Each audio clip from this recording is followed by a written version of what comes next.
বিয়ের পরে এটা আমার সেকেন্ড টাইম শবে বরাত। আর শবে বরাতের দিন আমি কি কি করলাম, কি কি রান্না করলাম সবকিছু আজকে তোমাদের সাথে শেয়ার করব। হেই গাইস, আসসালামু আলাইকুম। কি অবস্থা সবাই, কেমন আছো?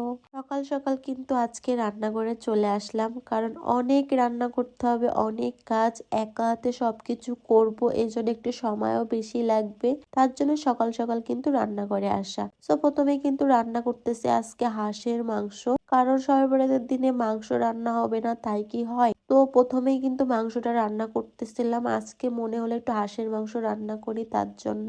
আর হাঁসের মাংসের সাথে আলু আর রসুন খেতে কে কে পছন্দ করো অবশ্যই কমেন্ট করবা। আর পাশাপাশি কিন্তু একটু টমেটোর টক রান্না করতেছিলাম, আমার টমেটোর টক খেতে অনেক বেশি ভালো লাগে। পাশাপাশি পেঁয়াজের কালি আর চিংড়ি মাছ দিয়ে খুব সুন্দরভাবে একটু ভাজি করে নিলাম, কারণ আমার ভাজি খেতে অনেক বেশি ভালো লাগে।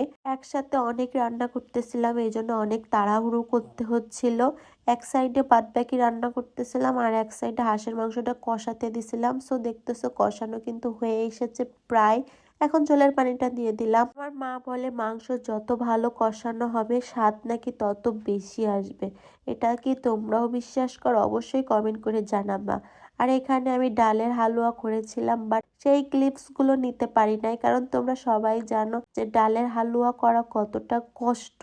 ওটা নাড়বো নাকি ভিডিও করব, এই কষ্টে আমি আর কোনো ভিডিওই করি নাই, শুধু কিভাবে পিস পিস করলাম সেই ভিডিওটাই শেয়ার করলাম। ভালো লাগলে অবশ্যই কিন্তু তোমরা লাভ লাইক দিয়ে শেয়ার করবা।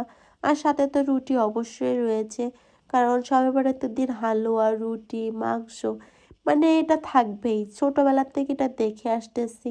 আর বিয়ের পরে এখন একা হয়ে গেছি বলে কি আর করব না, সেটা তো আর হয় না।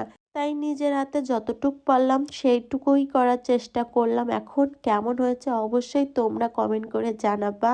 আর আমার এখন এই খাওয়া দেখে বয়স দিতে দিতে মনে হচ্ছে সেই দিনের মাংস আর হালুয়া যদি এখন আবার একটু খাইতে পারতাম, সত্যি কথা সেই স্বাদ হয়েছিল। নিজের রান্না বলে বলতেছি না, অনেক মজা হয়েছিল গাইস। আমার খাওয়া দেখলে হয়তো তোমরা বুঝতে পারবা যে আমি কতটা মজা করে খেয়েছি। সো গাইজ, আমার ভিডিও যদি ভালো লেগে থাকে অবশ্যই লাভ লাইক দিয়ে শেয়ার করবা। আর কে কোথা থেকে আমার ভিডিওটা দেখতেছো অবশ্যই কমেন্ট করে জানাবা। আমি যেন রেগুলার তোমাদের সাথে ভিডিও শেয়ার করতে পারি, তোমরা প্লিজ আমার জন্য দোয়া করো যাতে তাড়াতাড়ি সুস্থ হয়ে তোমাদের মাঝে অ্যাক্টিভ হয়ে আসতে পারি। সো আজকের মতো ভিডিওটা এখানে শেষ করতেছি। সবাই ভালো থাকো, সুস্থ থাকো। আল্লাহ হাফেজ গাইজ।